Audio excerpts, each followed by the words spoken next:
Vikrant Pranam, a very good afternoon to one and all. I am Bhavna Lakhani on behalf of Vikrant Group of Institutions. Welcome you all to this startup-based webinar series Udan.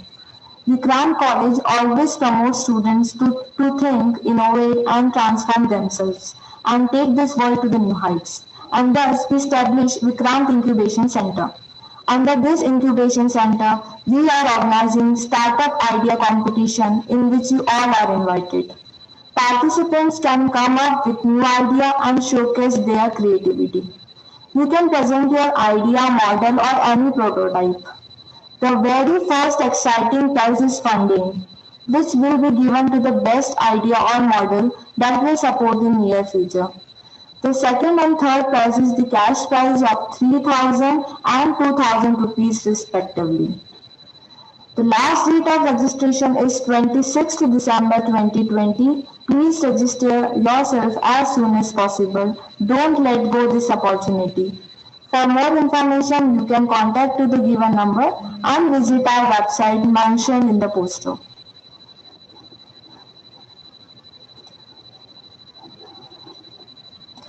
Now, moving towards the session today, we have an eminent personality who is co-founder and chief marketing officer of Multiplexer Labs Private Limited and Auto Park Technological Services Private Limited.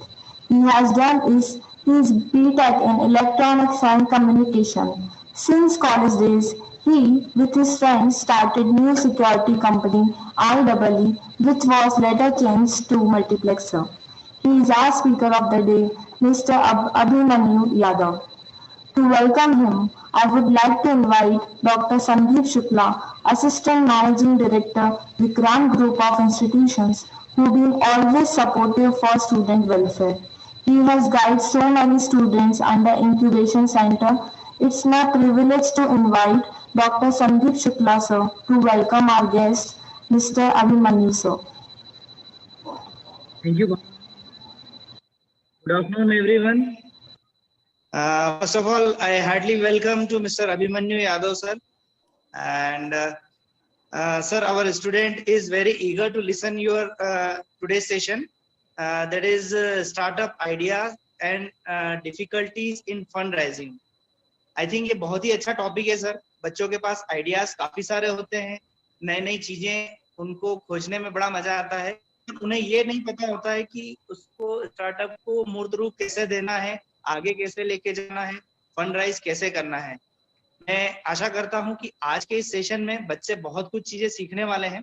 I think you are the one of the most perfect person for guiding them in startup for student. तो I think आने वाला session 1 घंटे का चलने वाला है, उसमें बच्चे बहुत कुछ सीखने जा रहे हैं. Best of luck for all. Over to Bhavna. Thank you. Thank you so much, sir, for the greetings. It's my time to call a person who always thinks that learning is key to success and experience. He has got various funding. He has many subsidiary companies as well as like Crazy Route, Parking Lot Vehicle Management, Visitor Verification Software. He is currently working on project Kolkata Smart Project. He has done several projects and now become technocrats. It's my honor to invite and welcome speaker of this session, Mr. Abhimanyu Yadav, sir. Thank you ma'am. और सभी को मेरा बहुत नमस्कार। आज का जो topic है बहुत ही इंटरेस्टिंग टॉपिक है कि स्टार्टअप को कैसे स्टार्ट किया जाए और प्लस स्टार्टअप को रन करने के लिए जो बेसिक चीज़ होती है लाइक अ फ्यूल, वो फ्यूल कैसे जनरेट किया जाए। और ये सारी चीज़ें हम अभी 1 घंटे के अंदर समझेंगे। जो मेरे पास्ट जो मेरे लाइफ में हुई, जो मैंने स्टार्टअप स्टार्ट किया, अर्निंग जो हुई मुझे, फिर मैंने उसको फ्यूल के तौर पे यूज़ किया, फिर कैसे मैंने को फंडिंग वगैरह, ये सारी चीज़ें मैं 1 घंटे के अंदर मैं आपको एक्सप्लेन करूँगा। टाइम बहुत कम है, बट मैं चाहूँगा कि उस टाइम के अंदर मैं आपको बहुत ही कम टाइम में ज़्यादा इन्फॉर्मेशन दे पाऊँ। तो लेट्स स्टार्ट करते हैं। सबसे पहले तो जब हम किसी स्टार्टअप की बात करते हैं तो क्या होता है कि इंजीनियरिंग स्टूडेंट्स में ऐसा होता है कि क्रेज़ की स्टार्टअप का मतलब कुछ भी आइडियाज़ को ले लिया जाए और उसे 4-5 लोगों के साथ मिलकर उसको मार्केट में लॉन्च कर दिया जाए। स्टार्टअप बिल्कुल ऐसा नहीं होता, वो किसी भी पर्टिकुलर प्रॉब्लम का एक सोल्यूशन होता है। अगर आपका आइडिया और आपका जो बिजनेस किसी प्रॉब्लम को अगर सॉल्व करता है तो इसका मतलब आप मार्केट में सर्वाइव कर पाओगे। कुछ आइडिया ऐसे होते हैं कि जो कुछ दिन तक चलती हैं, लाइक कि 10 दिन 15 दिन, मतलब एक पर्टिकुलर प्रोजेक्ट के लिए होता है, तो उनको स्टार्टअप नहीं कह सकते, उसको हम सोल्यूशन कह सकते हैं। बट जब आप स्टार्टअप की बात करते हो तो आपका एक विजन होना चाहिए कि आप कितना लॉन्ग उसको लेके चल सकते हो, और उसके साथ साथ में कि आप उसको फ्यूल कैसे जनरेट करोगे। सबसे बड़ी चीज़ ये चीज़ होती है स्टार्टअप को रन करने के लिए। और बहुत लोग को लगता है कि जो स्टार्टअप सिर्फ हमने फॉर्म किया और मतलब कि स्टार्टअप के आइडियाज़ के ऊपर हमको फंडिंग मिल जाएगी, ऐसा नहीं होता। स्टार्टअप अगर कभी भी आप बनाते हो तो जब एक कंपनी फॉर्म करते हो, किसी सोल्यूशन का आप आंसर लेके आते हो, तो जब इन्वेस्टर जब आपको पैसा देता है तो उसके पीछे बहुत लॉजिक होती है। आपको बिजनेस प्लान बनाना पड़ता है। आपके फ्यूचर्स के बिजनेस प्लान क्या है, कितना आपको लॉस होने वाला है, कितना प्रॉफिट होने वाला है, ये सारी चीज़ों का आपको कैलकुलेशन करना ज़रूरत होती है। और जो मैंने सीखा है स्टार्टअप में, एक सबसे बड़ा मतलब ये कि अगर आप देखो कैसा है कि कुछ नया आइडिया आप किसी के पास लेके जाते हो तो पहले तो आपको स्टार्टिंग में या तो कुछ कह देगा कि ये आइडिया चलेगा ही नहीं, करेक्ट है ना, या तो कह देगा कि इस आइडिया का कुछ वैल्यू नहीं है। तो इसके लिए सबसे इम्पोर्टेंट चीज़ ये है ना कि पहले आप ये जान लो कि अगर आपने स्टार्टअप की शुरुआत की है तो लोग आपको हर समय ना बोलने वाले हैं। ये एक चीज़ आप जान लो। एवरी टाइम अगर कुछ भी आप अपने कॉन्सेप्ट को किसी के सामने लेके जाओगे, कोई भी हो, आपका प्रोफेसर हो या आपके कलीग्स हो या आपके पेरेंट्स हो या फ्रेंड हो, वो हमेशा ना बोलेंगे। ये चीज़ का आप ध्यान रखो। लेकिन क्या होता है, स्टार्टअप का मतलब ही होता है कि आप ना को हाँ में कैसे बदलेंगे।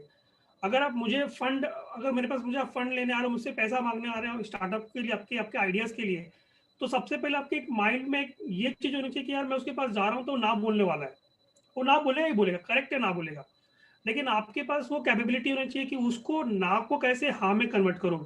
तो जब आप ना को हाँ में कन्वर्ट करने की स्किल्स आप में डेवलप होगी ना, तो आप किसी को भी अपने आइडिया को सेल कर सकते हो। बिजनेस का मतलब क्या होता है कि आप प्रॉब्लम के आइडियाज को सेल कर रहे हो, एज अ प्रोडक्ट सेल करो या एज अ सॉफ्टवेयर सेल करो या एज अ सर्विस सेल करो, लेकिन आपको सेल करना है। यानी किसी के माइंड में ना चल रहा हो जिसको लेकर तुमको हाँ में कन्वर्ट करना है। तो जब ये स्किल डेवलप होगी तो तुम्हारे आइडियाज को बहुत ज्यादा लोग पसंद करेंगे। फिर क्या होगा कि फिर इंडिया का सब, फिर जब तुम्हारे जब प्रोडक्ट्स मार्केट में लगना चालू होगा, एक तो क्या होगा कि इंडिया में एक चीज ये होती है ना कि उसने यूज किया है तो मैं भी यूज करूंगा। तो वो एक स्केल, एक नेटवर्क क्रिएट होता है। पहले तो तुमको अपने आसपास के लोगों में वो अपने आइडियाज को लेके, अपने बिजनेस को लेके और रन करवाना होगा। पब्लिक के फीडबैक्स को लेने होंगे कि फीडबैक्स लेने के बाद जब तुमको पॉजिटिव आएगा तो वो सामने वाला देख के ही खुद तुमको बोलेगा। जो उस बिजनेस, अब एग्जांपल के लिए तुम कोई सर्विस, मैं सर्विस की बात करूं तो सर्विस में तुम्हारे पास कुछ थॉट्स आए या कुछ आइडिया है, ठीक है, तो वो सर्विस को अगर तुमने किसी पर्टिकुलर 10-15 क्लाइंट के पास तुमने उसको इम्प्लीमेंट कर दिया, तो ऑटोमेटिकली जो छठा क्लाइंट है वो देख के तुमको कॉल करेगा। तो इसीलिए ये होता है कि बहुत ही इंपॉर्टेंट होता है जब भी आप स्टार्टअप करने का सोचो, तो सबसे पहले आपके में अंदर एक चीज का डेवलप होना चाहिए कि ना को हाँ में कैसे कन्वर्ट करना है। अगर आपने ना को हाँ में कन्वर्ट करना नहीं सीखा तो आपका मतलब जो बिजनेस है वो चलेगा नहीं, वो नहीं सर्वाइव करेगा। क्योंकि आप डर रहे हो ना कि यार कि मेरा आइडिया वो खरीदेगा नहीं, ये प्रॉब्लम की वजह से नहीं खरीदेगा, या ये सोल्यूशन है, ये क्वेश्चन है, ये आंसर है जिसका मैं नहीं दे पाऊंगा, मैं इसके प्रॉब्लम को सॉल्व नहीं है। तो तुम्हारे अंदर ही बहुत सारे पहले तो नेगेटिव थॉट्स है कि जिसको तुम पॉजिटिव में कन्वर्ट नहीं कर पा रहे हो। अगर तुम अपने थॉट्स को अगर पॉजिटिव में कन्वर्ट नहीं कर पा रहे हो तो तुम क्लाइंट को कैसे कर पाओगे? ये इंपॉर्टेंट होता है कभी भी स्टार्टअप में। तो अगर इस चीज का ध्यान नहीं रखोगे तो यार कोई भी स्टार्टअप तुम्हारा कुछ दिन सर्वाइव करेगा, कुछ दिन तुम्हें पैसे आएंगे, बट उसके बाद तुमको सडनली अपने स्टार्टअप को शट डाउन करके जाना पड़ेगा। दूसरा चीज क्या होता है कि एक रिकरिंग अमाउंट, लाइक जैसे एग्जांपल के लिए अगर तुमने कोलकाता से मुंबई की तरफ अगर ट्रैवलिंग करना है, ठीक है, तुमने सोचा कि मुझे कोलकाता से मुंबई जाना है, बाई कार जाना है, तो तुमको कोलकाता से मुंबई आने के लिए कार में फ्यूल तो चाहिए ना। अगर तुम्हारे पास फ्यूल नहीं रहेगा तो तुम्हारी गाड़ी बीच में रुक जाएगी। तो यही इंपॉर्टेंट चीज होता है कि तुमने अगर सोचा कि मुझे अगर मेरे बिजनेस को मुझे उस लेवल तक पहुंचाना है, तो कैसा है कि तुम्हारे पास फ्यूल होना चाहिए, फ्यूल मनी होना चाहिए। तो उस मनी को तुम कैसे स्मार्टली और कन्वर्ट करोगे, मतलब तुम्हारे प्रोडक्ट को सेल करके सेविंग करके रिकरिंग अमाउंट मॉड्यूल, लाइक कि मैं एग्जांपल बोलता हूँ कि अगर 10 किलोमीटर तुमने चला, 10 किलोमीटर में तुम्हारे फ्यूल 5 जो भी वेस्ट हुआ, क्या तुम्हारी गाड़ी ऑटोमेटिक फ्यूल जनरेट कर पा रही है क्या? यानी तुम्हारे बिजनेस से जो एक महीने में जो फ्यूल बर्न किया, क्या तुम्हारा वो नेक्स्ट मंथ आते थे वापस तुम्हारा बिजनेस उस फ्यूल को वापस जनरेट कर पा रहा है क्या? क्योंकि अगर तुम किसी इन्वेस्टर के पास भी अगर फंड मांगने जा रहे हो, तो यानी इन्वेस्टर क्या होगा, पर्टिकुलर तुमको अमाउंट देगा, 5 करोड़ एग्जांपल, 1 करोड़, 25 लाख, 50 लाख, तो वो अमाउंट जो है वो कुछ पर्टिकुलर टाइम तक चलेगा। कुछ समय के बाद तुम्हारा बिजनेस अगर फ्यूल नहीं जनरेट कर पा रहा ऑटोमेटिकली, तो तुम्हारे बिजनेस को शट डाउन करना पड़ेगा। ये बहुत बहुत देखा गया है स्टार्टअप के अंदर।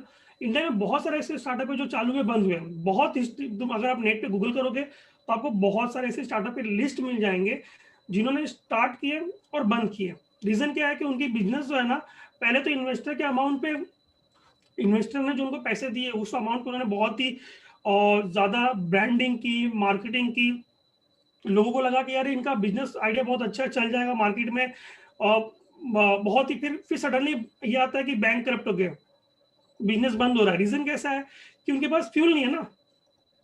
किसी इन्वेस्टर को तुमने अपने आइडिया को पिच करके कुछ उसके फ्यूल को तुमने अपने बिजनेस में तो लगा दिया, बट क्या तुम्हारा बिजनेस वो फ्यूल जनरेट कर रहा है कि उसको बैक भी कर सके और आगे भी लेके जा सके? तो कभी भी अगर कोई भी आइडिया है जब तुम जनरेट कर रहे हो या उसके ऊपर काम करो, तो ये दो चीजों का ध्यान रखो कि पहले तो ना को हाँ में कन्वर्ट करना है, दूसरा मेरा बिजनेस खुद अमाउंट उतना जनरेट करेगा कि मुझे एक स्टेप आगे बढ़ाएगा। अगर नहीं होगा तो मैं बोलूंगा कि वो स्टार्टअप तुम्हारा स्टार्टअप नहीं है, कुछ पर्टिकुलर चीजों के लिए सोल्यूशन है, उसे दो और हट जाओ, उसको आगे मत लेके जाओ कंटिन्यूअसली, अगर तुम्हारे पास उस चीज के आंसर्स अगर नहीं मिल रहे तो। अभी एक चीज का ये लोगों को होता है कि यार कि मेरा आइडिया बहुत बढ़िया है, मैं किसको भी स्पीच करूंगा, सुनने में अच्छा लगता है कि यार सोल्यूशन बहुत क्रेजी सोल्यूशन है, ठीक है, मुझे ये लेना चाहिए, मतलब मुझे इसके ऊपर काम करना चाहिए। बट क्रेजी सोल्यूशन कभी भी ये चीज का ध्यान रखो कि वो क्रेजी सोल्यूशन जो भी है वो फंड जनरेट कर रहा है कि नहीं। बिजनेस और स्टार्टअप का दो एक ही चीज से रिलेशनशिप है। तो पहला रिलेशनशिप तो ये है कि तुम प्रॉब्लम को सॉल्व कर रहे हो, दूसरा रिलेशनशिप ये है कि तुम उस प्रॉब्लम को सॉल्व करने के बाद कुछ उसको अमाउंट को तुम जनरेट कर रहे हो। अगर तुम्हारा आइडिया प्रॉब्लम सॉल्व कर रहा है लेकिन मनी नहीं जनरेट कर रहा है, तो फिर तुम्हारे वो बिजनेस नहीं है, वो एक सोल्यूशन है। ये चीजों को तुमको ध्यान देना पड़ेगा। तो क्या और सबसे बड़ी चीज, इन्वेस्टमेंट जो है, वो इन्वेस्टमेंट इतनी जल्दी नहीं मिलती किसी भी कंपनी में कि मतलब कि आइडिया बनाए, आइडिया के ऊपर ये चले ये थॉट करके मार्केट में पिच कर दिया हो गया, ऐसा नहीं। उसके बाद मल्टीपल राउंड्स होते हैं, मल्टीपल सीएफओ। अभी आपको बिजनेस का प्लान बैठोगे तो सीएफओ का लैंग्वेज आपको थोड़ा सा दिक्कत देगा, क्योंकि जो अकाउंट टर्म भी आपको समझना होगा कि किस तरीके से वो बिजनेस प्लानिंग 3 साल का होता है, उसमें तुम्हारे एक्सपेंस और बर्निंग कैसे तुमको मैनेज करना, ये पर्टिकुलर चीजों को ध्यान में रखना पड़ता है, तो जाकर तुमको फंडिंग मिलती है। अभी एक चीज का ये ध्यान देते हैं कि चलो पहले हम बिजनेस में भी, अगर आप बिजनेस कभी भी चालू करने का सोचते हो तो बिजनेस है ना, 2 तरीके का होता है। एक तो ऑर्गेनिक ग्रोथ होता है, या तो फिर सडनली ग्रोथ होता है। अभी ऑर्गेनिक ग्रोथ क्या है कि मैंने किसी से पैसे नहीं लिए, बिना पैसे लिए ही मेरे बिजनेस का ग्रोथ हो रहा है, मतलब मेरे प्रोडक्ट को लोगों को पसंद आ रहे हैं, मुझसे लोग खरीद रहे हैं, मैं उनको पिच कर रहा हूँ, तो इसको ऑर्गेनिक ग्रोथ बोलते हो। तो ऑर्गेनिक ग्रोथ में हमको कभी भी ट्राई करना कि तुम्हारा जो बिजनेस हो, क्योंकि स्टार्टिंग में तुम तो ऑर्गेनिक ग्रोथ ही करोगे। स्टार्टिंग में आज तुमने स्टार्टअप सोचा तो कल को तुमको कोई पैसा देने आएगा नहीं। तो कभी भी एक चीज ये ध्यान रखना कि मेरे बिजनेस को मैं ऑर्गेनिक ग्रोथ कैसे कर सकता हूँ। अब एग्जांपल क्या होता है कि बहुत लोग क्या सोचते हैं कि ये मेरा प्रोडक्ट है, मैं XYZ like Facebook, Google, Twitter और टीवी, पेपर ऐड दे दूंगा, तो ये इन सब चीजों से मुझे क्लाइंट आएंगे और मैं उसे सेल करूंगा और अर्निंग करूंगा। बट तुमको वो एडवर्टाइजमेंट करने के लिए भी तुमको पैसे लग रहे हैं। क्या तुम्हारा बिजनेस तुम्हें खुद पैसे अगर दे रहा है तो ठीक, ये ऑर्गेनिक ग्रोथ में काउंट होगा। अगर तुम्हारा इन्वेस्टर तुमको पैसे दे रहा है तो ये ऑर्गेनिक ग्रोथ में काउंट नहीं होगा। तो कभी भी बिजनेस अगर तुम करोगे तो एक चीज का ध्यान रखना कि ऑर्गेनिक ग्रोथ में कैसे जनरेट कर सको मेरे बिजनेस के अंदर, क्योंकि जो बिजनेस ऑर्गेनिक ग्रोथ कर लेता है वही मार्केट में सर्वाइव कर पाता है। अभी एग्जांपल के लिए मैं बोलूं तो तुम्हारे आप अपने इंडिया में आसपास जितने भी दुकानें हैं, ये सारे के सारे ऑर्गेनिक ग्रोथ पे कर रहे हैं। इनको ना कोई इन्वेस्टर पैसा दे रहा है, पहली बात, ना ही ये किसी तरह का मार्केटिंग कर रहे हैं। इन्होंने अपने प्रोडक्ट्स को रखे हैं, प्रोडक्ट को कस्टमर आता है अपने आप ऑटोमेटिकली उसको देखता है और परचेस करता है। तो बहुत सारे कस्टमर अपने इंडिया में ऑर्गेनिक ग्रोथ पे ही चल रहे हैं। तो एक ट्राई हमेशा ये करना कि तुम्हारा बिजनेस का जो भी आइडिया हो, पहले ये देखो कि क्या तुम वो बिजनेस आइडिया ऑर्गेनिक ग्रोथ कर पा रहा है कि नहीं कर पा रहा है। अगर ऑर्गेनिक ग्रोथ नहीं कर पा रहा तो तुमको वहां पर रुकना होगा, सोचना होगा और मॉडिफाई करना होगा कि तुम्हारा बिजनेस को तुम कैसे रीमॉडिफाई करो और रीडिजाइन करो कि ऑर्गेनिक ग्रोथ की तरफ जा सके। अभी बहुत सारे लोगों का मतलब इंजीनियरिंग स्टूडेंट्स का मैंने ये देखा है कि उनका मोस्टली बहुत सारे ई कॉमर्स की तरफ वो लोग भागते हैं। तो ई कॉमर्स में भी तुमको बहुत देखना होगा कि वो प्रोडक्ट मतलब सिर्फ अपलोड करने से तो होगा नहीं, मार्केटिंग भी बिजनेस का बहुत बड़ा रूल है। बिना मार्केटिंग के तुम्हारे प्रोडक्ट को तुम बेच नहीं सकते हो। फॉर एग्जांपल कि तुमने XYZ जो लोकेशंस पे तुमने कोई बिजनेस को ओपन किया है, अगर तुम्हारा प्रोडक्ट अच्छा है, तुमने शॉप लोकेशन भी अच्छा है, लेकिन कस्टमर को पता नहीं है, फिर सबसे बड़ा फेलियर जिसको बोलते हैं ना बिजनेस में, फेलियर क्यों होता है कि तुम्हारे प्रोडक्ट के बारे में कस्टमर को ही पता नहीं। जो तुम्हारे कस्टमर है एक्चुअल जो वो परचेस करेंगे, उन्हीं को पता नहीं कि तुम्हारा बिजनेस है कहाँ, तुम्हारा लोकेशन क्या है। तो मार्केटिंग भी एक बहुत ही इंपॉर्टेंट रोल फॉर्म करती है बिजनेस के अंदर। कभी भी ध्यान दो कि तुमने जब प्रोडक्ट बनाया तो तुम अपने प्रोडक्ट को लोगों तक कैसे रीच कराओगे कि तुम्हारा प्रोडक्ट एक कस्टमर से दूसरे कस्टमर से तीसरे कस्टमर तक पहुंचे। अगर तुम ये चीज नहीं कर पा रहे हो तो इसका मतलब ये है कि लोगों को तुम अपने प्रोडक्ट को पहुंचा नहीं पा रहे हो। फिर एक ऐसा टाइम आएगा कि तुम बैठ जाओगे और सोचोगे यार कि मेरा बिजनेस ग्रोथ ही नहीं हो रहा है, कस्टमर ही नहीं आ रहे हैं, तुमने इतने सारे इन्वेस्टमेंट कर रखे हैं, ऑफिस रेंट पे ले रखे हैं, तुम्हारा सर्वर का कॉस्टिंग ज्यादा होगा, वो रिकर ही नहीं हो रहा है, मतलब उसके पैसे ही नहीं आ रहे, तुम्हारे सिर्फ लॉस हो रहा है, नहीं तुम्हारी बर्निंग हो रही है, तुम्हें फ्यूल वापस नहीं मिल रहे हैं। तो ये जब भी अगर तुम्हारे प्रोडक्ट के आइडिया अगर अच्छे हैं तो ये चीज का ध्यान रखो कि मतलब कस्टमर तक कैसे पहुंचे। क्या होता है कि अभी अगर मैं एज ए इंजीनियरिंग स्टूडेंट की बात करूं तो इंजीनियरिंग स्टूडेंट में मोस्टली ये होता है कि उनको प्रोडक्ट बनाना बहुत अच्छे से आता है, वो सॉफ्टवेयर अच्छे से डेवलप कर लेंगे, वो हार्डवेयर अच्छे से डेवलप कर लेंगे, अगर लेकिन जब मैं बात करूं उसको सेल कैसे करने की तो उनको आइडिया नहीं होता। अब बहुत सारे इंस्टीट्यूट में अच्छे अच्छे आइडिया है बट उनको फिर कुछ दिन के बाद मार्केट में दिखते ही नहीं है, क्योंकि स्टूडेंट्स को नहीं पता होता है, इंजीनियरिंग स्टूडेंट्स को, कि जो मेरा आइडिया है, जो मेरा प्रोडक्ट है, वो मैं कस्टमर तक कैसे लेके जाऊं। आज हमारा जो ऑटो पार्क है, आज ऑटो पार्क के साथ में इतने गवर्नमेंट का एसोसिएशन है, टाटा का एसोसिएशन है, बहुत सारे लोग हमसे जुड़े हुए हैं। क्यों? क्योंकि हमने हमारे प्रोडक्ट को एक लेबोरेटरी तक या एक छोटे एरिया तक नहीं रखा, हमने लोगों को बताया कि हमारा प्रोडक्ट क्या है, हम कैसे काम करते हैं, हमारा किस चीज पे सोल्यूशन है। हमारा डेली टारगेट होता है कि हम कम से कम 20 से 25 लोगों को बताएं कि भाई कि हमारा प्रोडक्ट है क्या, और एक्चुअल उन लोगों को जिनको उसकी रिक्वायरमेंट है। ऐसा नहीं कि मतलब कि मार्केट में उतर गया और मतलब एक स्पीकर लगा लिया और चलते बैठ रहा हूँ कि ये प्रोडक्ट है, ये प्रोडक्ट है, ऐसा नहीं होता। तुम्हें ये पता करना होगा कि तुम्हारे टारगेट ऑडियंस क्या है, तुम्हारे टारगेट ऑडियंस को, तुम्हारे कस्टमर को तुम्हारे प्रोडक्ट्स के बारे में बताना पड़ेगा, तो तुम्हारा जो स्टार्टअप है वो सक्सेसफुल होगा, अदरवाइज वो सक्सेसफुल नहीं होगा, वो एक टाइम के आके और तुमको बंद ही करना पड़ेगा। तो जिस तरीके से बिजनेस को बिजनेस स्टार्ट करना आसान है ना, उस तरीके से उतने ही जल्दी बिजनेस में क्लोजर भी आता है। अगर तुम चीजों को ध्यान से नहीं रखोगे, देखो ध्यान तो दो ही चीजों का रखना होता है, एक तो फ्यूल कैसे जनरेट करें, एक तो फ्यूल कैसे बर्न करें। तुम फ्यूल अच्छा जनरेट कर रहे हो और फ्यूल तुम बर्न कहीं भी चीजों में कर रहे हो, तो तुम्हारा बिजनेस नहीं चलेगा, बिल्कुल नहीं चलेगा, क्योंकि तुम्हारे फालतू फ्यूल में बर्निंग हो रही है। तो फिर तुम और दूसरे एक्टिविटीज में कैसे उसका इन्वेस्टमेंट करोगे। ये बहुत सारी चीजें होती हैं जो फैक्टर तुमको ध्यान देना होगा जब भी तुम स्टार्टअप को स्टार्ट करते हो। देखो पहले बहुत सारे इंजीनियरिंग स्टूडेंट्स का एक ये होता है कि अरे मेरे प्रोडक्ट को बनाने में इतना कॉस्ट लगेगा, इतने पैसे लगेंगे, मैं आइडिया उसको कैसे चालू करूं, मैं स्टार्टअप कैसे स्टार्ट करूं, मतलब मेरे पास पैसे नहीं है तो मैं स्टार्ट नहीं कर सकता। मैं आपको बताऊंगा कि मेरा पहला जो बिजनेस है वो 500 रुपीज का था, और आज हम लोग सॉफ्टवेयर 30 लाख का 45 लाख रुपीज का एक सॉफ्टवेयर सेल करते हैं, एक हार्डवेयर सेल करते हैं। तो 500 टू अगर 40 लाख तक पहुंच सकता हूँ, तो ये आपको बता सकता हूँ कि यार कि पैसा रुकावट नहीं होता। अगर तुम्हारे प्रोडक्ट में दम है, लग रहा है तुम्हारा दम है, तो तुमको तुम्हारा फर्स्ट क्लाइंट ही तुमको पैसा देगा उस प्रोडक्ट को और डेवलप करने के लिए और आगे लेके जाने को। मैंने वही कहा ना कि देखो अगर तुमको लग रहा है कि तुम्हारे प्रोडक्ट में दम है, तुमको पास पैसे नहीं, let's talk with the client, उसके ना को हाँ में कन्वर्ट करो।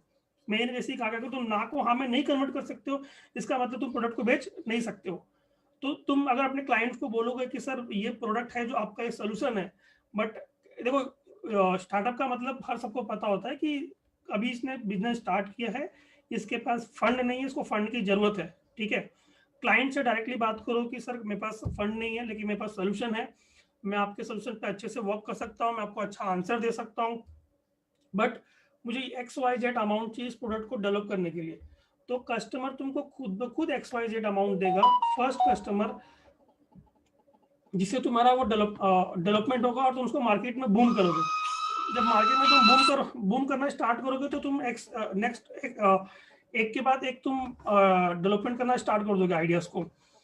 तो ये सारी चीजें हैं उनको जो ध्यान रखना है जब तुम स्टार्टअप स्टार्ट करते हो या फिर कोई भी तुम बिजनेस का आइडिया को मार्केट में लेके आते हो। और मैं वापस से रिपीट करूंगा कि देखो अगर जिस तरीके से तुमने अभी समझो कि कस्टमर से पैसे ले लिया और तुमने अपने स्टार्टअप आइडिया को रन कर दिया, चालू कर दिया, तो एक चीज का ये ध्यान रखना कि जो time of duration, for example कि देखो अभी क्या होता है कि अगर तुमने हार्डवेयर सेलिंग का तुमने कोई तुम्हारा प्रोडक्ट है जो हार्डवेयर सेलिंग बिजनेस के अंदर है कि तुम सोच रहे हो कि इसका मैं हार्डवेयर को सेल करूंगा और फंड जनरेट करूंगा, तो क्या होगा कि तुमको हर महीने क्लाइंट नहीं मिलेंगे कि जिसको तुम सेल आउट कर पाओगे। कोई तो एक ऐसा महीना जाएगा जिसमें तुम्हारा वो महीना खाली रहेगा। तो वो तुमको ये सोचना है कि अगर मैं मेरा बिजनेस है तो अगर उस बिजनेस को मैं किस तरीके से रिकरिंग मॉडल में कन्वर्ट करूं कि अगर बाय चांस किसी मंथ में, अगर अभी एग्जांपल के लिए कोविड के सिचुएशन बोलूं, अभी इतना लॉकडाउन हुआ, मतलब 6 से 7 महीना पूरा इंडिया बंद था। अगर देखो जिस बिजनेस ने भी रिकरिंग मॉडल पे अपने बिजनेस को लेके गए होंगे, वो कभी भी तुमने नहीं सुना होगा कि वो शट डाउन हो गए या बंद हो गए होंगे। वही बिजनेस बंद हुए हैं जो डिपेंड थे डेली सेल्स के ऊपर, मतलब जो लेबर वर्क है। लेबर वर्क कैसा कि अगर उसने अगर डेली वर्क नहीं किया तो उसको पैसा मिलेगा नहीं, तो उनको सर्वाइव करना पड़ा। बट वो जो दुकानें हैं जो जो जैसे जो कपड़े के मॉल्स के हैं, मूवी थिएटर है, जिनको पैसे, उनको डेली अगर शो चलेगा तो उनको पैसे आ रहे हैं तो उनको सर्वाइव करना पड़ा। बट इसीलिए मैं कह रहा हूँ कि जब भी अगर तुम डेवलप करो बिजनेस तो ये ध्यान रखो कि तुम रिकरिंग मॉडल कैसे सेट कर सकते हो, कि अगर किसी महीने या किसी भी रीजन से तुम्हारे या तुमको क्लाइंट नहीं मिले या तुम्हारा बिजनेस बंद रहा, तो तुम कैसे उसको सर्वाइव कैसे करोगे। तो ये बहुत ही इंपॉर्टेंट चीज होता है कि तुम बिजनेस प्लान बनाने बैठो तो बिजनेस प्लान बनाते समय तुम 3 चीजों का ध्यान रखो कि ना को हाँ में कैसे कन्वर्ट करना है, फ्यूल कैसे बर्निंग करना है, रिकरिंग मॉडल को कैसे सेट करना है। देखो ये जो जो तुमको मैं फॉर्मूलेस बता रहा हूँ, जो अभी तक 3 चीजों को मैंने जो डिस्कशन किया, इन्वेस्टर भी तुमको यही चीजें पूछेगा। कोई भी पैसा इन्वेस्टमेंट करेगा, पहला चीज ये पूछेगा कि आइडिया क्या है, कॉन्सेप्ट क्या है तुम्हारा, कॉन्सेप्ट होने के बाद तुमको पैसे की कितनी जरूरत है, तुम पैसे बर्न कितना करने वाले हो, तुम पैसे बर्न करने के बाद पैसा जनरेट कितना करने वाले हो, कल को मैंने पैसा देना बंद किया तो तुम्हारा पैसा वापस से कैसे जनरेट करोगे, मतलब तुम्हारा ऑर्गेनिक ग्रोथ कैसे होगा। ये सब चीजों का उसको आंसर चाहिए होता है। जब उनको ये सब चीजों का आंसर मिल जाता है, मतलब जब वो बिजनेस प्लान आपका देखते हैं, तो बिजनेस प्लान में अगर उनको ये सब आंसर दिख जाता है तो तुरंत के तुरंत आपको इन्वेस्टमेंट करने के लिए रेडी हो जाते हैं। अगर तुम ये सब जो क्वेश्चंस के आंसर अगर ये देने में फेल हो रहे हो, मतलब तो फिर तुम्हारा बिजनेस सर्वाइव नहीं कर पाएगा, या फिर या तो तुम दोनों तरीके से बोलो, या तो इन्वेस्टर के पैसे से बोलो, या तो तुम्हारे ऑर्गेनिक ग्रोथ से बोलो, दोनों के अमाउंट से तुम ग्रोथ नहीं कर पाओगे। तो ये चीज का तुमको ध्यान रखना पड़ेगा कि कैसे, मतलब मैं जो जब तुम बिजनेस प्लान बनाते हो तो तुमको एक स्टेप बाय स्टेप हर चीजों को ध्यान में रखना पड़ता है, हर प्रोसेस को, हर चीज कैसे करनी है। ये नहीं कि बनाया, डेवलप किया, मार्केट में लॉन्च किया, बेचा, ठीक है, वापस नहीं हुआ तो घर पे आके बैठ गए। नहीं, स्टार्टअप का मतलब ये होता है कि तुम किसी प्रोडक्ट को अभी स्टार्ट कर रहे हो और उसको तुम एक बिग मतलब बड़े ऑर्गेनाइजेशन में उसको ग्रोथ करने वाले हो। एक ट्री तुमने प्लांट किया है, तुमको उसको दिन रोज पानी देना, वो एक बड़ा पेड़ बनने वाला है। अगर तुमने एक दिन दिया और 10 दिन नहीं दिया तो फिर वो नहीं हो पाएगा। तो ये चीजों का तुमको बहुत ज्यादा ध्यान रखना पड़ेगा। और सबसे बड़ी बात यही है कि तुम पहले तो जब भी कोई भी बिजनेस है, जितना हो सके तुम्हारे जो टारगेट ऑडियंस है उनसे मिलो और उनको बताओ। नहीं बताओगे तो तुम्हारा प्रोडक्ट खरीदेगा कौन, ये सबसे बड़ा क्वेश्चन हो जाता है ना।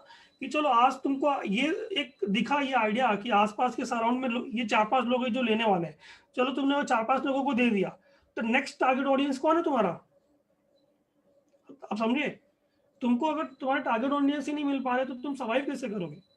इंपॉर्टेंट है कि तुमको पहले तो क्या, स्टार्टिंग में जो 1 साल होते हैं वो सर्वाइव का पूरा समय होता है कि उसको ग्रोथ करना है, उसको बहुत बड़े लेवल तक लेके जाना है। तो फ्यूल एक होता है ना कि जैसे कोई अगर हम इवेंट करते हैं तो इवेंट में जो ट्रेजरर होता है उसका काम होता है कि पैसे को पूरा मैनेज करना। तो ऐसे ही तुम्हारे स्टार्टअप में तुम्हारा फ्यूल जो होगा, अगर तुम्हारे ट्रेजरर है तुम्हारे पास लेकिन उसके पास फ्यूल ही नहीं है तो वो बर्न करने के लिए तुमको देगा क्या? तो वो चीजों को तुमको ध्यान देना पड़ेगा, तो ही जगह तुम्हारा स्टार्टअप जो है सक्सेस होगा। हेलो मैडम, आवाज नहीं आ रहा। Hello, sir. I would like to ask one question, sir.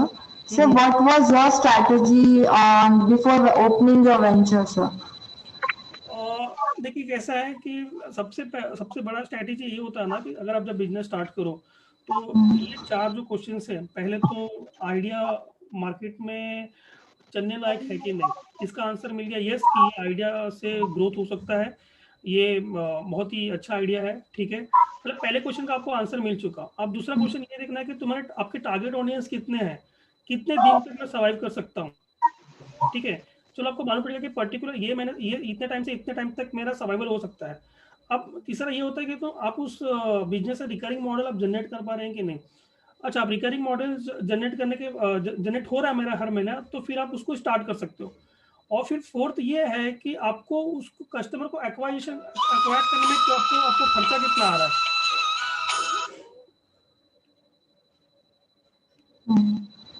Okay. Sir, one more question, sir. Sir, recently you have innovated new project, parking lot vehicle management system. Yes. Sir, how did you initiate that project? कैसे है ना कि जब auto parking या फिर parking management जो application ने start किया, तो ऐसा हुआ कि एग्जांपल के लिए सबसे पहले तो मैंने मुंबई ट्रैफिक पुलिस के लिए मैं काम कर रहा था। मतलब मैं आपको जर्नी बता रहा हूँ। तो हमने कैसे उनके लिए एनपीआर कैमरे के लिए मैंने काम स्टार्ट किया। तो मुझे ये मिला ऑर्डर कि जितने भी पार्किंग लॉट्स हैं उनको उनको सबको एनपीआर कैमरे से सेंट्रलाइज सर्वर पे कनेक्ट करना है और उनका डेटा आना चाहिए। तो फिर ऐसा हुआ कि जो मिलिंद ब्रह्म कमिश्नर थे वो ये रिटायर्ड हो गए उस समय। तो मेरा प्रोजेक्ट है उस समय रुक गया थोड़ी देर के लिए। तो फिर मैंने पार्किंग के डोमेन्स को और स्टडी करना स्टार्ट किया कि पार्किंग डोमेन है क्या। तो मुझे मालूम पड़ा कि पार्किंग डोमेन जो है वो अनऑर्गेनाइज सेक्टर है, उसको उसमें कोई भी अभी तक ऑर्गेनाइजेशन है ऑर्गेनाइज है नहीं। तो फिर हमने धीरे धीरे उसका एप्लीकेशन बनाया, उसका बुकिंग बनाया। आज स्मार्ट सिटी में जो कमांड कंट्रोल होता है उन कमांड कंट्रोल में पार्किंग मैनेजमेंट के लिए हमारा सोल्यूशन जा रहा है। हम आज पूरा मैनेज कर रहे हैं कि कितना ट्रैफिक पार्किंग में आया, कितना ट्रैफिक गया। आप ऑनलाइन बुकिंग से लेकर आप अभी जो कोविड के टाइम पे जो ये सोल्यूशन था कि फास्टैग जो टोल्स नाका पे चलते थे, तो अभी फास्टैग सोल्यूशन को हम पार्किंग में भी लेके जा रहे हैं एनपीसीआई के हेल्प के साथ।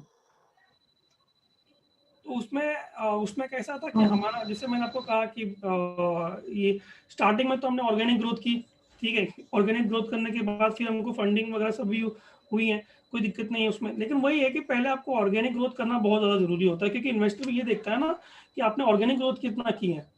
क्योंकि अगर आपने ऑर्गेनिक ग्रोथ नहीं की है तो फिर आप उसका जो पैसा आपको देगा वो भी आप बंद कर नहीं पाओगे प्रॉपर, और उसका पैसा आप वेस्ट कर दोगे।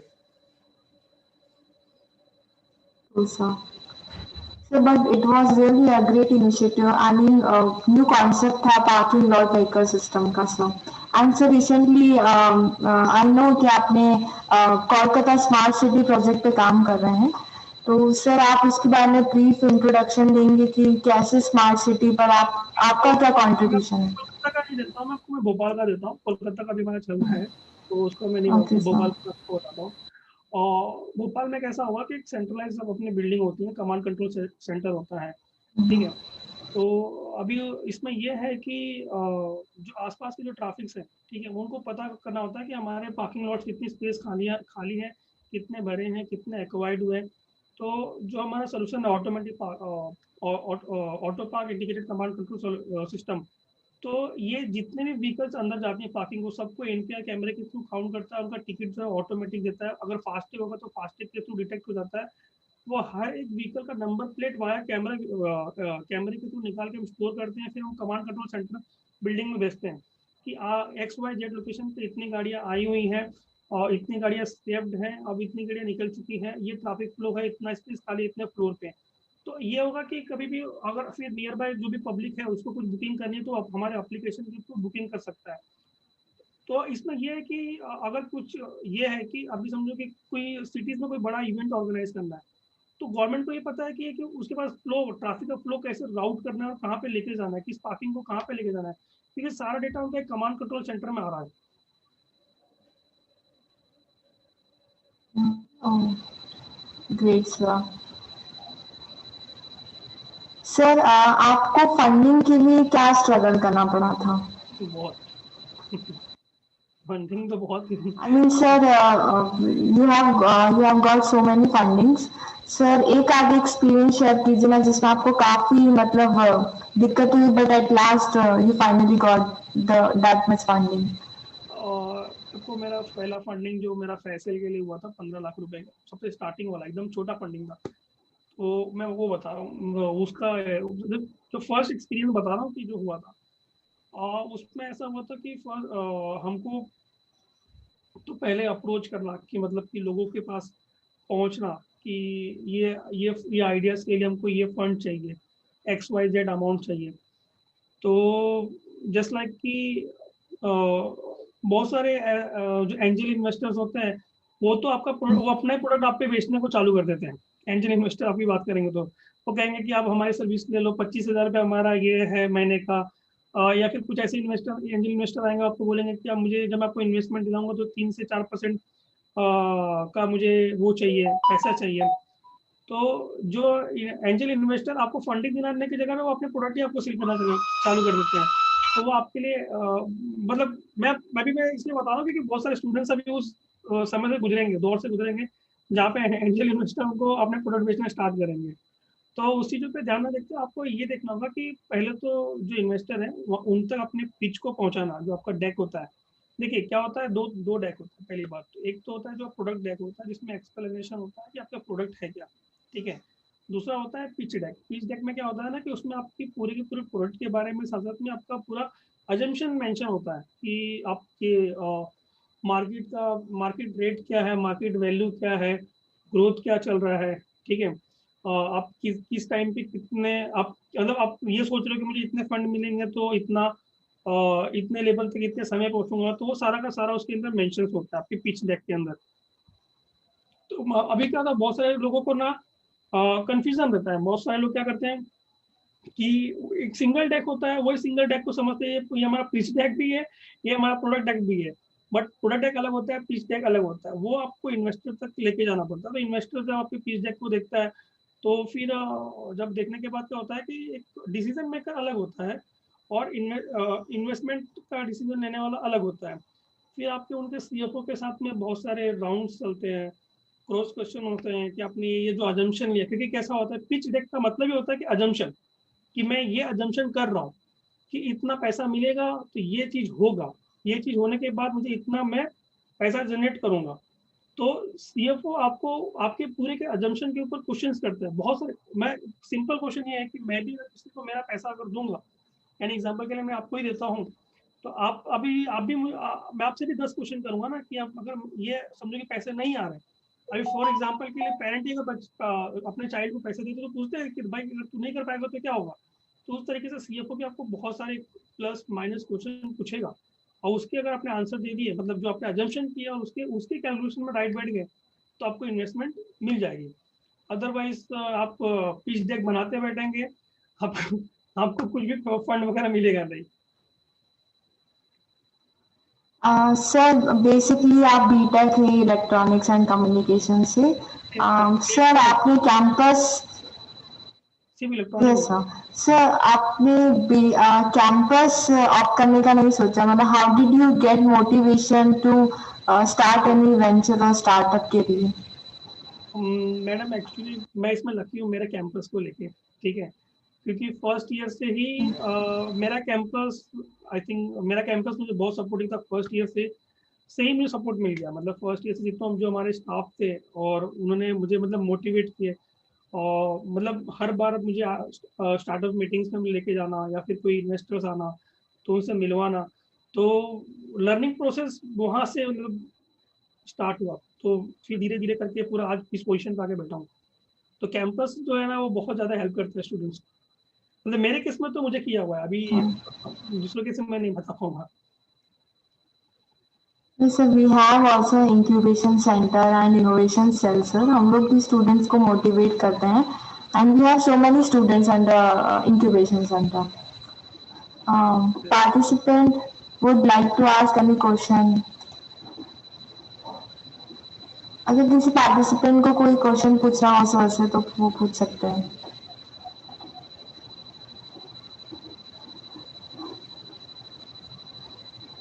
तो क्वेश्चन आया हुआ सर, फंडिंग के लिए किस तरह की स्ट्रैटेजी करना चाहिए, चैट पे क्वेश्चन आया हुआ है। और तो उसका आंसर यही है कि जब आप फंडिंग की स्ट्रैटेजी कर रहे हो तो आपको ना पहले तो आपको पिच डेक रेडी करनी पड़ेगी।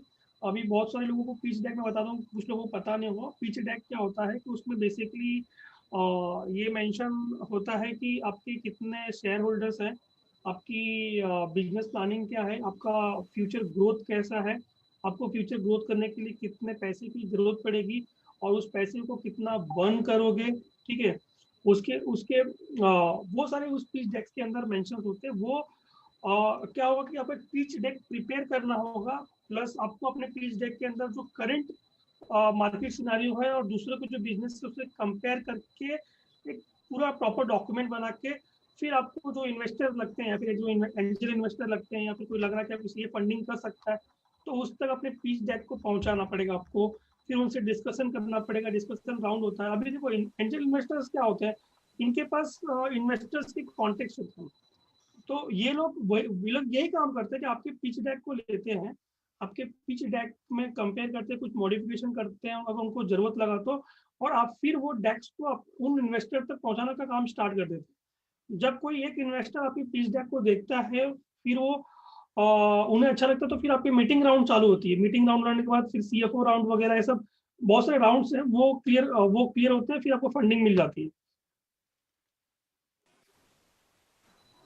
तो सुभाष मसीह बोल रहा हूँ, प्रोफेसर सुभाष मसीह अभिमन्यु जी।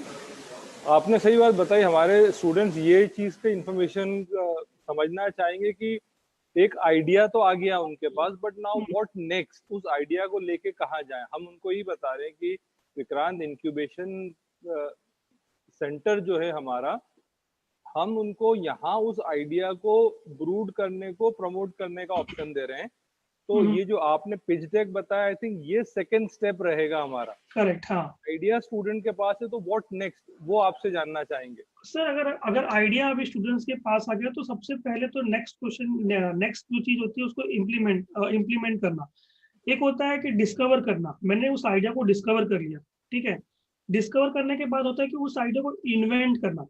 आपको उस आइडिया को मतलब रियलिटी में लाना पड़ेगा कि ये थॉट्स है, तो उसको रियलिटी में लेके आ जाए। यही मैं पूछना चाह रहा था, बिकॉज स्टूडेंट के आइडिया तो अभी क्या है कि उसने सोच लिया, अब उसको बरोबर। कुछ उसको पेपर वर्क करना जरूरी है मेरे ख्याल से, अगर आप हाँ, सही बोल रहे हैं तो फिर जब सर ये उसको हमने रियलिटी में कन्वर्ट कर दिए, तब उसका होता है कि इम्प्लीमेंट करना, उस आइडिया को इम्प्लीमेंट कीजिए। तो सर आपने अगर ध्यान से देखा होगा तो मेरी कंपनी का स्लोगन भी वही है, डिस्कवर इनोवेट एंड इम्प्लीमेंट।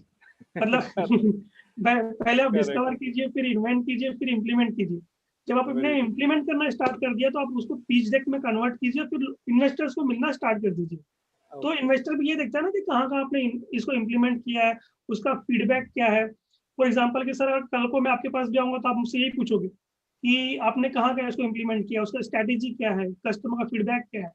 तो पहला तो ठीक है कि पहले आइडिया तो मेरे पास आ गया, आइडिया को आने के बाद मैंने उसको इन्वेंट कर लिया, फिर इम्प्लीमेंट किया। ये 3 स्ट्रैटेजी है सर जो पूरा बिजनेस को ग्रोथ करने में हेल्प करेगा। बिल्कुल सही। अभिमन्यु जी, एक और छोटी सी चीज थी, एक फाइनेंशियल स्टेटमेंट थोड़ा सा सिंप्लीफाई करके हमारे स्टूडेंट्स को बताइएगा, बिकॉज क्या रहता, आइडिया तो बना लिया, अब स्टूडेंट्स क्या आके अटक जाते हैं कि इसके अंदर फाइनेंस और फाइनेंशियल स्टेटमेंट को कैसे लाना, कि किसी इन्वेस्टर के पास जा रहे हैं या कहीं और जा रहे हैं तो उसके आंकड़ों को क्या प्राइम, जैसे आपने बताया था भाई इनकम एक्सपेंसेस आपको देना, एक्सपेंसेस में आपको रिकरिंग एक्सपेंसेस नोट करना, कैपिटल कितनी लगेगी ये नोट करना, उसके लिए लैंड मशीनरी लग रही हो तो उसको नोट करना। तो इसका कुछ थोड़ा सिंपल बताएं कि एक इंजीनियरिंग स्टूडेंट, देखिए ये चीज में मतलब ये चीज इसलिए बोल रहा हूँ, इंजीनियरिंग स्टूडेंट्स को ये बिल्कुल भी नहीं पढ़ाया जाएगा, ये हम पढ़ाएंगे मैनेजमेंट स्टूडेंट्स को, लेकिन क्या है तो उसको थोड़ा सा इम्प्लीमेंट करें कि क्या आगे next step, what will the next step जो है फॉर देम। और सर अगर मैं भी एक इंजीनियर हूँ, तो इसलिए मैं इंजीनियर स्टूडेंट को उनके ही लैंग्वेज में समझाता हूँ, बहुत ही सिंपल लैंग्वेज में समझाता हूँ कि अगर वो पिच डेक बनाने की सोच रहे हैं तो सबसे सिंपल तरीका यही होता है कि उनको समझे कि उनको ये लग रहा है कि मेरा आइडिया 1 साल में इस लेवल तक पहुंच जाएगा, बट उस लेवल तक पहुंचाने के लिए मुझे XYZ अमाउंट की जरूरत है। तो वो XYZ अमाउंट का एक्सप्लेनेशन ही उस पिच डेक के अंदर होता है। ओके, हाँ, इसके लिए प्रोफेशनल हेल्प लेनी चाहिए बच्चों को। यस यस सर, क्योंकि कैसा होता है ना कि इंजीनियरिंग स्टूडेंट्स के पास वो CFO मतलब अकाउंटेबल का ज्यादा नॉलेज नहीं होता। हाँ वही वही। हाँ, तो उनको किसी एक्सपर्ट की गाइडलाइन लेनी जरूरी है कि उसको किस तरीके से प्रेजेंट करें। ओके, यही विक्रांत इंक्यूबेशन सेंटर में हम यही इनको प्लेटफॉर्म बच्चों को प्रोवाइड कर रहे हैं कि भाई अगर आइडिया आपके पास है तो बाकी उसके आगे के स्टेप्स, रेलेवेंट स्टेप्स हम आपको दे रहे हैं। बरोबर, करेक्ट। जी जी जी, आई थिंक ये इम्पोर्टेंट है, आपने बोला अकाउंट्स वाला पार्ट बहुत, कि अकाउंटिंग लैंग्वेज में कन्वर्ट करना जरूरी है बिजनेस आइडिया को। Correct. Sir, there is a question from Ram Roop Singh, sir. He is asking types of startup areas. Ma'am, can you repeat, please? Sir, he is asking types of startup areas. Types of startup areas. Yes, sir. What are the areas in startups? ये तो इसका कोई answer नहीं है madam, actually आप पूछेंगे तो, क्योंकि स्टार्टअप ये होता है सोल्यूशन के ऊपर वर्क करना। फॉर एग्जांपल के लिए अगर लाइक कि बिल्डिंग है, बिल्डिंग में सिक्योरिटी चाहिए, तो आपने सिक्योरिटी के बिजनेस स्टार्ट कर दिए, तो वो भी आपकी स्टार्टअप है। तो टाइप्स ऑफ स्टार्टअप का मतलब आंसर नहीं उसका कुछ। अब कोई भी प्रॉब्लम है उसका सोल्यूशन या आंसर है, वही स्टार्टअप है। सर, आपने कहा था कि आपने 500 से स्टार्ट किया, now your projects worth rupees 40 lakhs, 50 lakhs and in millions. Sir, वो 500 का क्या स्टोरी है sir? I mean just 500 rupees sir. हाँ, वही बताओ। वो कैसा है कि जैसे मैंने कहा कि जब आप ऑर्गेनिक ग्रोथ करने के बारे में सोचते हो, ठीक है, तो ये होता है ना कि पहले तो किसी को नाव में हाव कन्वर्ट करना।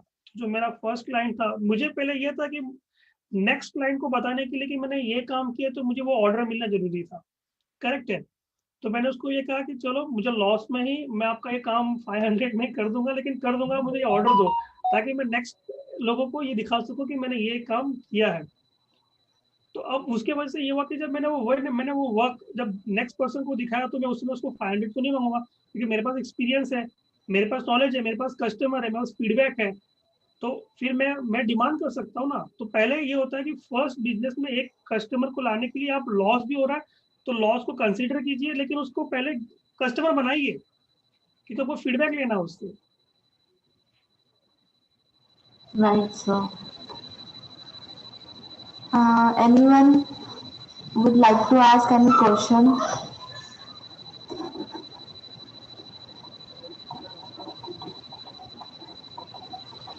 एक एक चीज और अभिमन्यु सर आपसे छोटी सी चीज पूछना चाहूंगा। देखिए कई बार स्टूडेंट्स बहुत डिप्रेस हो जाते हैं, कई बार एक आइडिया लाते हैं, फाइनेंस नहीं हो पाता, फाइनेंस होता भी है तो फेल हो जाते हैं। तो आपके एक्सपीरियंस हमारे स्टूडेंट के साथ शेयर करें कि किस तरह से ये एक मतलब पार्ट एंड जो है पार्सल ऑफ बिजनेस है, जैसे आपने बोला ही था फेलियर, बट फेलियर को लर्निंग एक्सपीरियंस को आपने किस तरह उसको बनाया लर्निंग, एंड उसको स्टेपिंग स्टोन कैसे बनाया आप? हाँ, मैं आपको बताता हूँ कि मेरा जो पहला बिजनेस था उससे वो इलेक्ट्रो गैजेट था। इसमें ये मेरा बिजनेस जो है वो फेल हो गया था। फेल तो मैं बोलूँगा हुआ, बट लर्निंग मुझे बहुत कुछ वो देके गया, मतलब मुझे बहुत कुछ सिखा के गया। लाइक कि मैंने स्टार्ट किया उसको जब मैंने फर्स्ट स्टेज में था, मतलब इंजीनियरिंग के स्टेज में जब मैं था, स्टार्टिंग सेकेंड ईयर में। तो मैंने 4 फ्रेंड्स को मिलके जो इंजीनियरिंग स्टूडेंट्स में लगता है प्रोजेक्ट के लिए किट लगता है, आपको पता होगा कि इंजीनियरिंग स्टूडेंट को किट लगता है। तो मैं सोचा कि उसको ऑनलाइन क्यों ना लेके जाया जाए। ठीक है, ये मेरा एकदम स्टार्टिंग का जब मैं बता रहा हूँ। तो ऐसा हुआ कि मैं इंजीनियर स्टूडेंट था, मुझे यही था कि पता कि प्रोडक्ट बना दिया, वेबसाइट बना दिए, चलो अब सेल होना स्टार्ट हो गया, दोस्तों में फैला दिए तो बिकेगा। बट वो फिर क्या हुआ कि 1-2 ऑर्डर्स आए, उसके बाद ऑर्डर्स आना बंद हो गए, क्योंकि प्रोजेक्ट के टाइम चले गए। फिर हम बोल रहे थे यार प्रोजेक्ट के टाइम चले गए, प्रोजेक्ट नहीं बिक रहे, हाँ हार्डवेयर नहीं बिक रहे, क्या हो रहा है। तो समझ में आया कि यार मैंने बिजनेस तो बनाया लेकिन लोगों तक नहीं पहुंचाया। तो जब लोगों तक नहीं पहुंचाया तो खरीदेंगे कैसे। तो वो 6 महीने पूरा मतलब ये चला था कि ये मतलब कि क्यों नहीं बिक रहा। स्टडी एनालिस्ट था, डिस्कशन मैं भी परेशान हो रहा था कि यार कि बिजनेस हमने बनाया, ग्रोथ हो रहा है, लोगों तक नाम भी पहुंच गए। तो ये एक फेलियर है, मतलब कि आप बिजनेस बना रहे हो, आइडिया है, आपने कुछ लोगों तक दिया है, बट कुछ लोग तक इम्पोर्टेंट नहीं है, उसको लोगों तक पहुंचाओ। फॉर एग्जाम्पल क्या, अगर हर मैंने जिस तरीके से आपने हर दिन टारगेट बना, कंपनी मार्केटिंग क्यों करती है, कंपनी पेपर ऐड करती हैं, टीवी ऐड करती हैं, फेसबुक ऐड करती हैं, डिजिटल ऐड करती हैं। फॉर एग्जाम्पल के लिए जब भी सेमिनार्स वगैरह बहुत करती है, क्यों, क्योंकि उन्हें टारगेट होता है कि मुझे हर दिन नए लोगों को बताना है, नए टारगेट ऑडियंस के पास मेरे प्रोडक्ट को पहुंचाना है। तो जब आपके हर दिन आप किसी नए नए ऑडियंस के पास पहुंच रहे हैं, तो आपका एक साइकिल जनरेट हो रहा है कि जिस ऑडियंस आपने 20 दिन पहले मिले थे, वो हो सकता है कि 30 दिन बाद आपको खरीदने आए। तो ये इंपॉर्टेंट है। अभी आपने कभी आपने सोचा होगा कि सर कुछ कुछ आइडिया ऐसा लगता है कि अरे इसमें कुछ दम नहीं है, बट इसमें कुछ भी दम नहीं है, मतलब ये नहीं चलेगा। बट कुछ कुछ आइडिया ऐसा होता है कि जिसमें दम नहीं होने के बाद वो लेकिन बूम बहुत करते हैं, पैसे बहुत जनरेट करते हैं। क्यों, क्योंकि उन्होंने टारगेट ऑडियंस को रीच कर लिया है। अगर कस्टमर फेल हो रहा है, अगर स्टूडेंट फेल हो रहा है, तो 2 ही रीजन है, या तो उसके प्रोडक्ट में दम नहीं है, या तो अपने ऑडियंस के पास नहीं पहुंच पा रहा है। सर एक चीज अभिमन्यु सर आपने बहुत अच्छी बात बोली, हम यही स्टूडेंट्स के साथ शेयर करना चाहते हैं कि स्टूडेंट लाइफ एक सबसे सही समय है जो इंक्यूबेशन सेंटर के साथ जुड़ने का या स्टार्टअप का। बिकॉज क्या होता है, बच्चे रुकते हैं कि पहले ग्रेजुएशन हो जाए फिर शुरू करेंगे। हाँ ये तो है। तो मेरे ख्याल से आपके एक्सपीरियंस से भी ये समझ में आ रहा है कि आपने स्टूडेंट लाइफ में ही ये बात शुरू कर दी थी कि आप ऑलरेडी बिजनेस में कूद गए थे। And second very important factor, I think marketing बहुत जरूरी हो जाता है। बरोबर, करेक्ट। अगर मैं एक बात बोलूं कि अगर लाइक कि आपका इंस्टीट्यूट ही है, अगर उसने स्टार्टिंग से सर बहुत मेहनत किया होगा, जब आपने एक इंस्टीट्यूट चालू किया होगा, तो कुछ स्टार्टिंग में लोगों तक, स्टूडेंट तक पहुंचना, फिर आपके क्वालिटी ऑफ वर्क ने आप आज ऑटो मोड पे आ चुका है इंस्टीट्यूट। तो उस तरीके के स्टूडेंट्स को भी समझना होगा कि अगर एक इंस्टीट्यूट ऑटो मोड पे आ रहा है, तो मेरा बिजनेस भी कैसे ऑटो मोड पे आए। शुक्रिया sir. Over to you Bhavna ma'am. Yes sir, thank you sir. सर एक और चीज मैं पूछना चाहूंगी, most happening moment during your startup career. और देखिए मैडम, स्टार्टअप करियर अगर आपने चॉइस किया है अपने लिए, तो एक चीज मैं आपको बता दूं कि पहले आपको ना का एक्सपीरियंस करना पड़ेगा। अगर आपने ना का एक्सपीरियंस से भाग रहे, तो फिर आप, मैं कहूँगा कि स्टार्टअप ना करें, आप जॉब पकड़ लें, क्योंकि हर जगह पे आपको ना सुनने को मिलेगा। तो ना को पहले मैं देखो, मेरा एक फॉर्मूला है कि मुझे पता है कि मुझे ना सुनना है, बट मुझे हाँ में कन्वर्ट करना है। तो ना आपके लिए एक बहुत बड़ा ये है। अभी एग्जांपल के लिए अगर आप आज अपने कलीग्स को बोलेंगे कि मैं टीचिंग छोड़ रही हूँ और मैं स्टार्टअप कर रही हूँ, तो सब लोग पहले यही बोलेंगे यार क्या कर काम तो जाकर ये नहीं करना चाहिए, नई वर्ड सुनने को वहीं से मिलना स्टार्ट हो जाएगा। सुबह से शाम तक आपको नई वर्ड मतलब कान में घूमता रहेगा कल के आसपास। फिर उनको आपको ना को हाँ में कन्वर्ट करते फिर आपको रिजल्ट मिलना स्टार्ट हो जाएगा। अगर जैसे लाइक मैं पेरेंट्स को बोलूं कि मुझे जॉब नहीं करना है, स्टार्टअप करना, तो पेरेंट्स पहले बोलेंगे बच्चे या तो कोई तो ऐसे गुस्से वाले पेरेंट्स देंगे, चमाट भी मार देंगे, चुपचाप अपना जॉब पकड़। तो ना को हाँ में कन्वर्ट करना सीखना पड़ेगा। सर पेशेंस एक बहुत बड़ा फैक्टर रहता है स्टार्टअप के लिए। तो सर वो आप उसके लिए कुछ टिप्स दीजिए स्टूडेंट्स को, क्योंकि यूजुअली जो टीनेज लाइफ रहती है काफी इम्पेशेंट रहते हैं ये लोग। तो इस टाइम पर आप पेशेंस के साथ कैसे स्टार्टअप के बारे में सोचें और मूव ऑन करें, इस पे टिप्स सर। हाँ देखिए क्या होता है ना कि स्टार्टअप जब हम स्टार्ट करते हैं ना, तो प्रॉब्लम कहाँ पे क्रिएट होती है कि जब हम फ्यूल जनरेट करना बंद कर देते हैं, अपनी जो बिजनेस है वो फ्यूल जनरेट नहीं कर पा रही है, तो हमारे जो धैर्य रहते हैं ना, कि बोलते हैं ना कि अभी मैं पैशन है, मतलब टूटना स्टार्ट हो जाता है जब फ्यूल नहीं आता। क्योंकि फिर क्या होता है कि लाइक बहुत सारे स्टार्टअप में फिर बीच में अपने में डिस्कशन चालू होना स्टार्ट होता है, फिर वो लोग बंद करना चालू कर देते हैं, फिर एक टाइम के बाद पूरा क्लोज ही कर देते हैं। उनको वो समझना होगा कि जब आप स्टार्ट करते हो तो 1 साल या 1.5 साल का जो समय है आपको फ्यूल जनरेट करने में मतलब बहुत ही इंतजार करना पड़ेगा। या तो फिर आप स्ट्रेटेजी उस तरीके से लगाओ कि नेक्स्ट महीने से स्टार्ट हो जाए। लेकिन हाँ, स्टार्टअप में पेशेंस बहुत ही इंपॉर्टेंट रोल फैक्टर होता है। क्योंकि क्या होता है कि आपको आने वाले 4-5 महीने के लिए आपको अपने ब्रांड वैल्यू को इंक्रीज करने के लिए आपको मनी बर्न करनी है। और मनी एक ऐसा फैक्टर है ना कि अगर प्रॉपर नहीं अगर क्रिएट होगा ना, तो फिर अपने मन में एक डाउट होना स्टार्ट होता है कि स्टार्टअप को मैं बंद कर दूं। तो ये स्टूडेंट को समझना होगा कि 6 महीने 7 महीने 8 महीने जो भी है वो आपका मनी बर्निंग पीरियड है, ना कि मनी को गेन करने का पीरियड है। अगर आप कुछ कमा भी रहे हो तो उसको आपको बर्न करना है, ये आप सोच के चलो, क्योंकि आपको ब्रांड वैल्यू क्रिएट करनी है। उसमें ऐसा हो सकता है कि 2-3 महीने तक आपको कुछ प्रोडक्ट नहीं मिले, लेकिन वो 2-3 महीने आपको अपनी मार्केट वैल्यू को बढ़ाओ आप।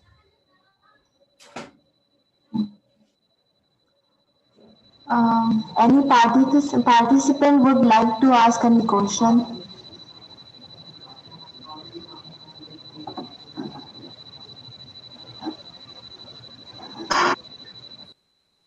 और मैं बीच में वो करना चाह रहा हूँ बिकॉज कई बार थोड़ा सा मतलब इनके एंड से आ रहा गया। सर फाइनेंशियल प्लानिंग कितनी जरूरी है किसी बिजनेस में, आप ये बताएं। सर देखिए फाइनेंशियल सर मैं प्लानिंग एक वर्ड और बीच में इस्तेमाल कर रहा हूँ, ब्रेक इवन आना। और जैसे आपने बोला कि स्टूडेंट को ये प्लानिंग ये कैलकुलेशन पहले आना जरूरी कि इतने महीने इनकम नहीं होनी, खर्चा ही होना है। तो ये इनिशियल कैपिटल अमाउंट को उसके अंदर ये ऐड करके आगे बढ़े तो ज्यादा हार्ट ब्रेक कम होएगा। मतलब भाई 1 साल का पहले खर्चा जोड़ लिया इनने कि 1 साल इनकम नहीं होनी है। तो ये वाले पार्ट थोड़ा सा हमारे स्टूडेंट्स के साथ शेयर करें कि स्टार्टअप में डे 1 से जो इनकम हो रही है वो इनकम नहीं है, वो रीयूजेबल है, मतलब फाइनेंस वो भी। करेक्ट।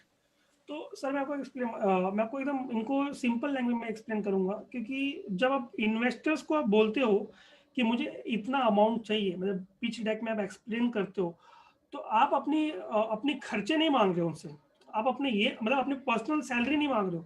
आप क्या मांग रहे हो कि सर मेरे को ये टाइम से ये टाइम तक पहुंचने के लिए इतने पैसे की जरूरत है, मैं ये यहाँ पे इन्वेस्ट करूंगा, और ये मेरा मतलब कि ये मार्केटिंग कॉस्ट है, ये है, मुझे ये बर्निंग करना है। एग्जाम्पल के लिए आप एक तरीके से कैपिटल मांग रहे हो अपने एक्सपेंस को बर्न कर मतलब रन करने के लिए, या फिर उनके पैसे को जला रहे हो अपने एक्सपेंस को प्रॉपर रन करने के लिए। तो ये चीजें आपको जब आप 6 महीने 7 महीने या 8 महीने आप जो कह रहे हैं सर, क्या होता है ना कि जो आप पिच डेक बना रहे हो वो 3 उसके अंदर वही मेंशन करना होता है कि 3 साल में आपका प्लानिंग क्या है। कि आप तो एक तरीके से आपका बिजनेस में 3 साल अगर आपके पास खुद के पास पैसे है तो आपने अपने पैसों को लगा दिया वो 3 साल के लिए, उसके बाद आप स्टार्ट कर दिए। या तो अपने वो पैसे इन्वेस्टर से ले लिए 6 महीने के लिए, या अपने पास कुछ भी नहीं है, ना इन्वेस्टर्स है, ना इन्वेस्टर का पैसा है, ना मेरे पास खुद के पैसे हैं। तो मैं किस तरीके से प्लानिंग करूंगा कि मेरे 2 महीने का एक्सपेंस मैं कैसे निकालूं, 3 महीने का एक्सपेंस कैसे निकालूं। 4 महीने का एक्सपेंस कैसे निकालूं, या फिर मुझे टाइम लगने वाला 6 महीने तक प्रॉपर सेटल होने के लिए, तो 6 महीने के प्लान में कैसे मैं अपने एक्सपेंस को निकालूं। उसमें हम सैलरी के बारे में नहीं सोच सकते हैं, हम सिर्फ एक्सपेंस को मैनेज कर सकते हैं। और सिंपल लैंग्वेज में अगर मैं बात करूं, फॉर लाइक कि अगर मैं कल को अगर मैं आपके पास सर आता हूं कि मुझे आप 20 लाख रुपीज दे दीजिए मुझे ये बिजनेस के लिए, तो आपका पहला ही क्वेश्चन होगा कि क्यों और किस लिए, कहाँ पे यूज करोगे।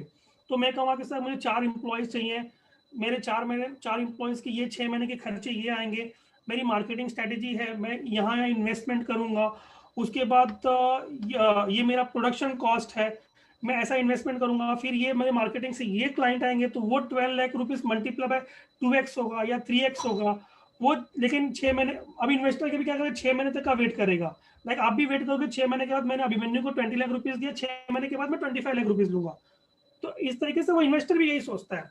अगर मैं एग्जांपल के लिए इन्वेस्टर को आप भूल जाओ, ठीक है, इन्वेस्टर को आप भूल भी जाते हो, तो अभी क्या होता है, फॉर एग्जांपल आपने जैसे मैंने कहा कि आपके पास दो तरीके हैं। एक तो आपके पास पैसे हैं, यानी पैसे हैं आपके पास कुछ टाइम तक बर्न करने के लिए, आपके पास पैसे बिल्कुल नहीं है बर्न करने के लिए, ठीक है। तो उस केस में क्या करना है हम स्टूडेंट्स को ना, कि थोड़ा सा टाइम, यानी 1 महीना हो गया, ये 15 दिन हो गया, जो भी टाइम है, स्टूडेंट्स को ऐसे कस्टमर को ढूंढना होगा कि जो मतलब उनके आइडिया या उनके प्रोडक्ट के ऊपर अपना टाइम देने के लिए तैयार है। उनका कस्टमर मतलब वो उनके प्रोडक्ट को अपने फैक्ट्री में या अपने शॉप में या कुछ भी, मतलब जिस तरीके का आइडिया है वो वहां पे यूटिलाइज करने के लिए रेडी है, और उसके लिए कुछ अमाउंट देने की जरूरत है। तो फिर क्या होगा कि उसने XYZ अमाउंट दे दिया, बोला कि चलो जो मेरा ये आप आपके प्रोडक्ट को मेरे शॉप में लगाओ, मैं आपको इतना देने के लिए रेडी हूँ, ठीक है। तो क्या होगा, उनको उनका फर्स्ट स्टेप सक्सेस हो जाएगा। फिर नेक्स्ट स्टेप में क्या होगा, वही अमाउंट, जो भी अमाउंट मिला वो उसको नेक्स्ट क्लाइंट के लिए यूटिलाइज कर सकते हैं। तो 1 या 2 या 3 कस्टमर तक उनको दिक्कत होगा, बट उसके बाद में कैसा होगा, एक पोर्टफोलियो बिल्ड होगा कि कि ये मैंने यहाँ पे यूज किया, कल को वो किसी के पास भी जाएंगे तो उनको कोई दिक्कत नहीं आने वाली है। बिल्कुल सही सर, इसी चीज में सभी के साथ शेयर करना चाहूंगा, स्टूडेंट के साथ भी। ये इंक्यूबेशन सेंटर विक्रांत ने भी ओपन करा है, और विक्रांत कॉलेज में हम ये प्रोविजन दे रहे हैं हमारे स्टूडेंट्स को कि अगर कोई आइडिया होता है तो वो हमारे पास लेके आए और इंक्यूबेशन सेंटर में आके उसको यहाँ से हम उसको हैच करेंगे, यहाँ से बिजनेस प्लान बनाएंगे, यहाँ से आगे बढ़ाएंगे। भावना मैम ज्यादा जो है बता पाएंगे इस बारे में। Yes, sir. Sir, we have a idea-based competition जिसमें आप लोग कोई भी आइडिया या फिर प्रोटोटाइप मॉडल जो आपको लगता है, please come up with the idea, और हम लोग उसको बिल्कुल रिस्पॉन्स करेंगे। आप लोगों में से भी जो भी जिसका बेस्ट आइडिया होगा हम उसको फंडिंग देंगे। जैसे कि आपको बाहर एंजल इन्वेस्टर्स की जरूरत नहीं, विक्रांत इंक्यूबेशन सेंटर है, आपको फुल सपोर्ट करेगा, आपको पूरी फंडिंग देगा ताकि आप अपने स्टार्टअप की उड़ान भर सकें। And the second and third prize is cash prize जो 3,000 rupees and 2,000 rupees है। तो प्लीज रजिस्टर करिए, 26 December 2020 is the last date. और अगर आपको दूसरी इंफॉर्मेशन भी चाहिए तो we will share poster with you, उसमें कॉन्टैक्ट नंबर और वेबसाइट दी हुई है, आप उस पर चेकिंग कर सकते हैं।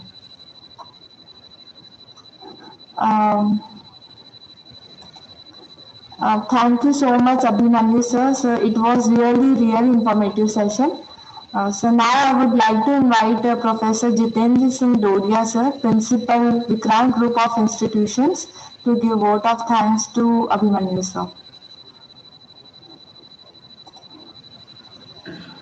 Thank you, Bhavna madam. Can you hear me? Yes sir.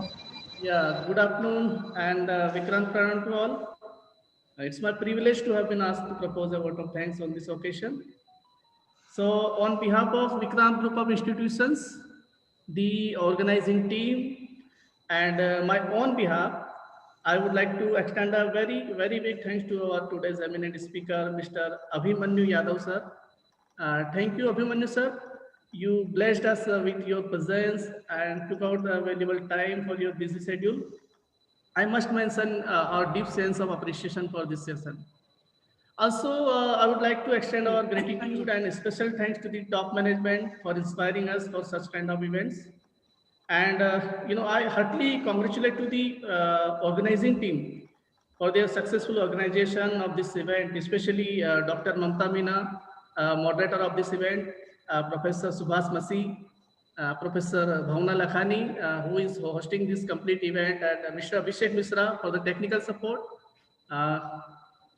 And as no such kind of session can become successful with single person, and the participation. So I would like to thank to all the participants and students for their active participation. I extend a very, very big thanks to all the students. Thank you so much. Thank you sir. And में मैं कुछ कहना चाहूंगी. राह संघर्ष की जो चलता है वो ही संसार को बदलता है. जिसने रातों से ये जंग जीती, सुबह सूर्य बनकर वही चमकता है.